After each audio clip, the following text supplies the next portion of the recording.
मुख्यमंत्री योगी आदित्यनाथ ने पूर्वी उत्तर प्रदेश के जनपद सिद्धार्थनगर, महाराजगंज, गोरखपुर में बाढ़ की स्थिति का निरीक्षण किया। उन्होंने जनपदों में स्थापित राहत शिविरों में जाकर बाढ़ प्रभावितों से मिले। उन्होंने जल, नभ और थल तीनों मार्गों से बाढ़ की स्थिति का दौरा कर बाढ़ प्रभावितों को आश्वस्त किया कि उन्हें किसी प्रकार की दिक्कत नहीं होने दी जाएगी। इस दौरान मुख्यमंत्री ने बच्चों को दुलारा और अपनी गोद में खिलाया। देखिए खास रिपोर्ट। कोरोना महामारी के साथ ही एक नई आपदा वर्तमान में हम सबके सामने आई है और वह है बाढ़। पिछले 15 दिनों से लगातार बारिश के कारण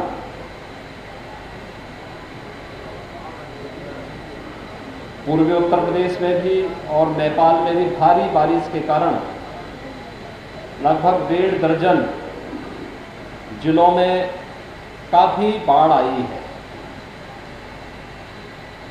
मैं कल से ही बहराइच, गोंडा, बलरामपुर, सिद्धार्थनगर, महाराजगंज इन सभी जनपदों का दौरा करते हुए जनपद गोरखपुर में आया हूं और दोपहर से ही गोरखपुर में कैंपियरगंज, जंगल कोड़िया, चरगामा, चोरी चौरा, खोराबाद, बांसगांव, सैजनमा, पाली इन सभी विकास खंडों का बहुत नज़दीक से दौरा करने के बाद अभी महानगर के अंदर बाढ़ की स्थिति की समीक्षा करने, उसका सर्वे करने और पीड़ित परिवारों को राहत देने के लिए मैं आपके बीच में यहाँ पर महापौर जी के साथ, विधायक श्री विपिन सिंह जी के साथ और कालीबाड़ी के बाबा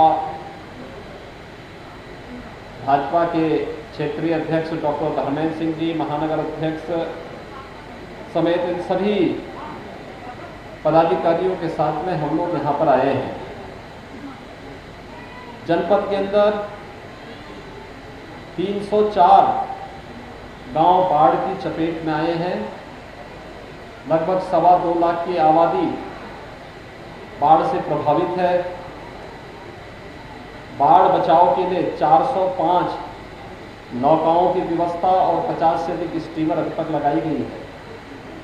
एनडीआरएफ, एसडीआरएफ, पीएसी की फ्लड यूनिट और पर्याप्त मात्रा में पुलिस, राजस्व और विभिन्न विभागों के अधिकारी और कर्मचारियों को बाढ़ राहत कार्य में लगाया गया है।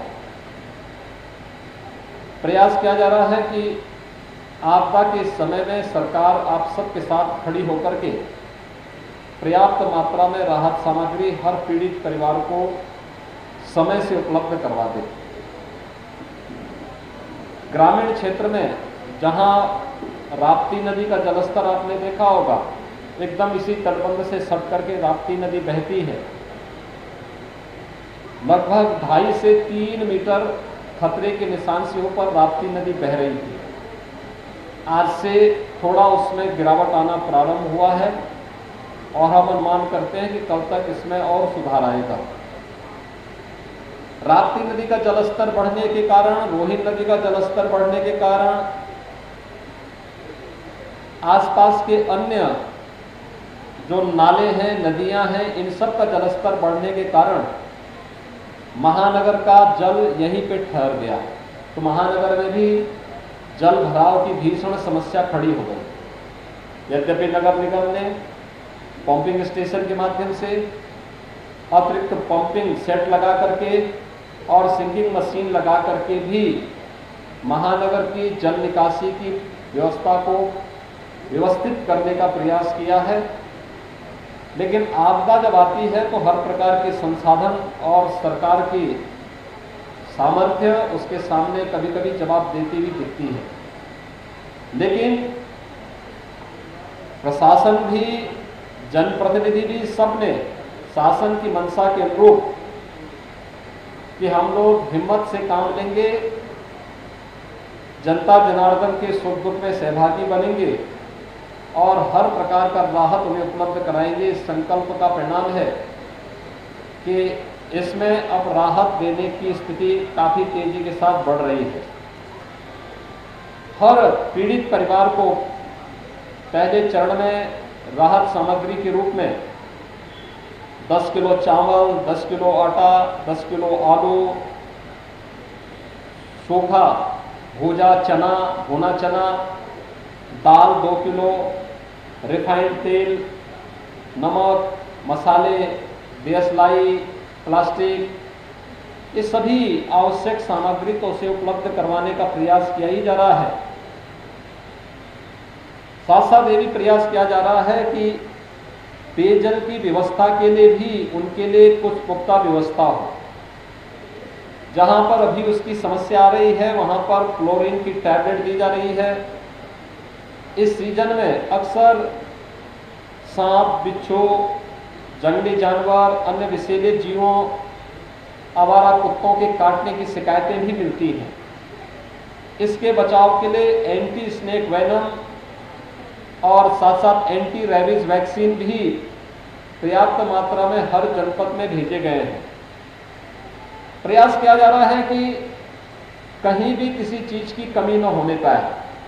हर प्रकार से पर्याप्त संसाधन और धनराशि हर एक जनपद को उपलब्ध कराया गया है और जिला प्रशासन को इसके बारे में कि वह जनप्रतिनिधियों के साथ मिलकर के हर पीड़ित के साथ खड़े हों। स्वास्थ्य विभाग की टीम भी अपना काम कर रही है। मेडिसिन की वितरण की कार्रवाई हो, क्लोरीन की टैबलेट, या फिर जहां पर जल की समस्या है, जल भराव या जल जमाव की समस्या है, वहां पर डायरिया आदि से बचाव के लिए ओआरएस घोल भी सभी पीड़ित परिवारों को उपलब्ध करवाने का कार्य किया जा रहा है। ओआरएस के पैकेट उपलब्ध कराए जा रहे हैं। बाढ़ या किसी आपदा के कारण किसी व्यक्ति की दुखद मृत्यु पर पीड़ित परिवार को 4 लाख रुपए की सहायता तत्काल उपलब्ध कराने के निर्देश दिए गए हैं। इसके साथ ही यह भी व्यवस्था की गई है कि अगर किसी का मकान नदी की चपेट में आता है, उसे मुख्यमंत्री आवास योजना में नया आवास उपलब्ध कराने, किसी का मकान क्षतिग्रस्त होता है, पक्का मकान है, 95,000 रुपये की राशि तत्काल उसे उपलब्ध करवाने, कच्चा मकान है, आंशिक क्षतिग्रस्त होता है, उसे भी आर्थिक सहायता उपलब्ध कराने, पशुधन की हानि पर भी भैंस है, गाय है, बकरी, मुर्गी, इन सब के लिए भी धनराशि का प्रावधान किया गया है। हर एक व्यक्ति को उसकी सहायता उपलब्ध हो सके, इसके लिए पूरा प्रयास किया जा रहा है। बाढ़ के इस राहत को व्यवस्थित तरीके से संपन्न करने के लिए जहां पूरे प्रयास किए जा रहे हैं, उससे बाढ़ के बाद भी तमाम आशंकाएं होती हैं बीमारियों की।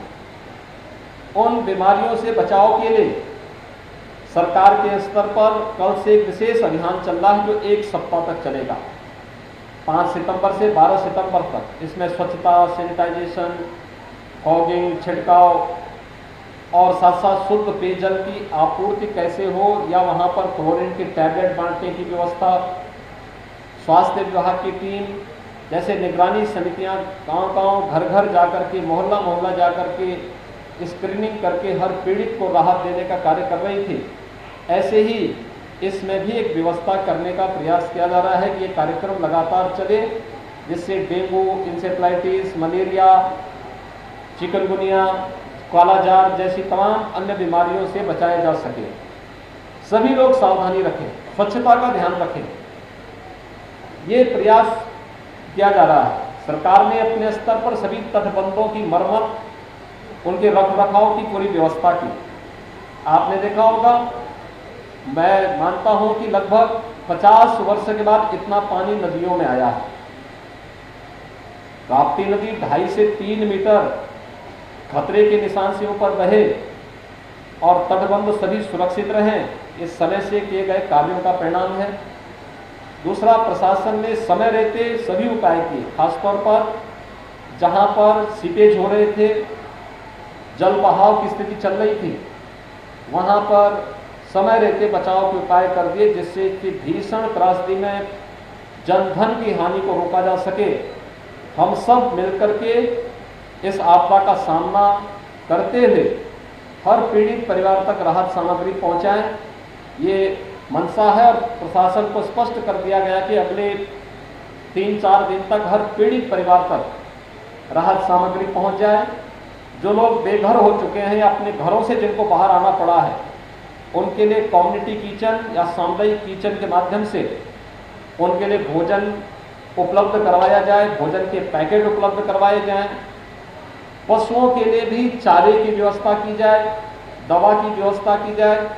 कोई भी अपने आप को असहाय महसूस न करे, इस प्रकार के लिए सरकार ने पूरे पुख्ता व्यवस्था की है। और इसीलिए आज मैं यही आप सबका हालचाल जानने, राहत कार्यों की समीक्षा करने, बाढ़ का सर्वेक्षण करने के लिए ही मैं निकला हूँ। आप सब इस आपदा से बहुत शीघ्र मुक्त हों, आप स्वस्थ रहें, आपके परिवार के सभी लोग स्वस्थ रहें, पर्व और त्योहारों की तैयारी पूरे उत्साह और उमंग के साथ कर सके, इसके लिए आप सबके प्रति अपनी शुभकामना व्यक्त करते हुए सभी जनप्रतिनिधियों को, जिला प्रशासन को, इस पूरी व्यवस्था में जुड़े हुए सभी अधिकारी, कर्मचारी, जनप्रतिनिधि और जनता जनार्दन को इस पूरे अभियान के लिए अपनी शुभकामनाएं देता हूं। धन्यवाद।